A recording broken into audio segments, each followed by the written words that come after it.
Hi, it's Lisa Cuneo and welcome to my scrapbook table. Today we are celebrating the 6-year anniversary of Stretch the Sketch, which was started by Janet Fritz, and this is the first sketch that she chose for this YouTube hop, and we are using it again. I have these two large photos of my son Brian and his bride Kayla, and they were 8x10s. I trimmed them down just a bit. I gutted the brown paper and trimmed the kind of rusty orange color paper down so that there is a 1/4 inch border all around. I'm going to use some of the greens from the 49 & Market Moonlit Garden collection, the rub-ons, to add a little bit, and also the film strips from there. I didn't really have much in the way of embellishments for this page, so I decided that I was going to play off the brick behind them and the leaves on the ground and the tones in her bouquet. And I am using the rub-ons in place of the chevrons that you saw in the sketch. And so now I trim out some of the rub-ons. And if you were scrapbooking 25 years ago, you may have had some rub-ons at some point. And if that's the case, and like many of us, you struggled with those and were frustrated by them, these rub-ons are nothing like that. The 49 & Market, as well as the Simple Stories rub-ons, are a whole different thing than those. So if you think, oh, I don't want to use those because I didn't like them way back then, give it a try. I was hesitant too, but these are wonderful. I absolutely love these rub-ons, and I splurged on them about a week and a half ago, and I was just really excited to get to cut into them and use them on here. So this large one I cut in half. Some is going to be in the top right of the layout, and the other half toward the bottom left of the layout.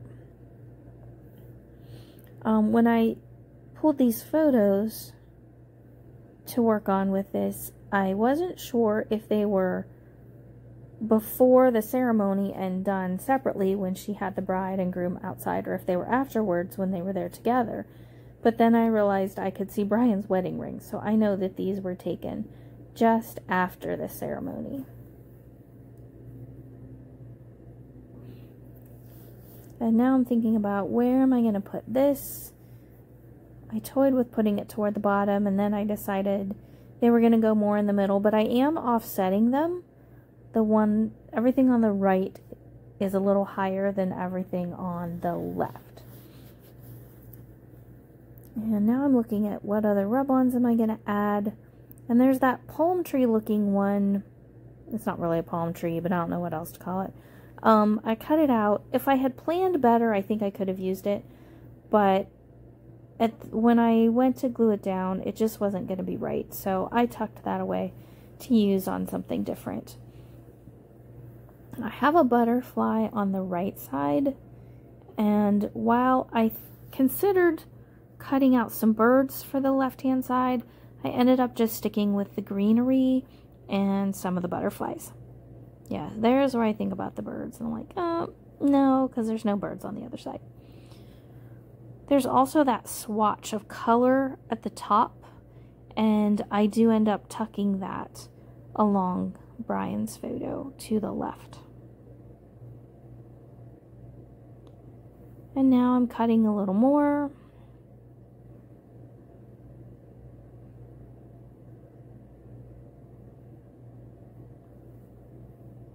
And I'm not sure, I know I ended up putting more over there, but I don't know if that large black butterfly ended up on the layout or not. We'll see that as the video goes on. Yeah, that's where that color swatch ends up. I wish the black that's in it were brown instead. But there's black in the photo. There's kind of a wrought iron gate sort of looking thing behind them, trellis. So I'm okay with the black. And the butterflies have some black in them as well. Here's where I'm thinking I really wanted that to go there, but then it just looks like it's kind of sprouting out of nowhere. So I wish I had thought ahead and put it toward the bottom of the page, but that's okay. It'll go nicely on another page. And I have lots of the Moonlit Garden collection papers to use with it, so I'll just keep it for one of those. I don't do much journaling on this page. It will have a title, and I just put their full names of each of them on there, which isn't like me. I do a lot of journaling, but this is all going to be in one book, and there will be probably 3 layouts where I kind of tell a story, the story of them meeting and getting to know each other and falling in love and deciding to get married, and then a little bit about their engagement. So the story will be told in the album as a whole, so I don't feel the need to tell a whole story in words on each page. So when I glue these film strip pieces down, I'm only putting glue on the little tiny piece that will be behind the photo. And they're really light. They're stuck down there well. I'm not worried about them going anywhere. So I used the wide ones to go across the page horizontally. And then there were also some chevrons going up and down. And I chose to use the narrower film strip to go up and down. And I thought I would have to use 2 of those wide ones, but I end up, because they're passing beneath the photos, that I was able to just cut one apart into 2 larger pieces and 2 tiny pieces, and that worked just fine. I'm sorry that the sides of the video are cut off a little bit. I'm not sure how that happened. So here everything is glued down except this last little piece. And then I'm going to think about what am I going to use for a title. And the titles, I do have some rub-on titles from this same 49 and Market kit, but they just weren't the right words and they weren't the right configuration. So when I went through my box, or I keep alphabets and that sort of thing, I came across some light, very light rose colored foam titles, foam words that say always and forever. Or it might have even been forever and always, and I switched it accidentally. I'm not sure. And I liked the font, I liked the words, but they didn't show up very well. And they were more pink than I wanted. Yeah, there they are, forever and always. From this, I have no idea who it's from. But I decided, okay, I'm going to try painting them. There were a lot of copper accents for the wedding decorations, because Brian's favorite color is copper. So I used this color splash from Shimmers. It's called Penny in Your Pocket. I just love that name. I think it's adorable. And it's such a pretty coppery color. And I just used the end of the, I don't know, the sprayer thing.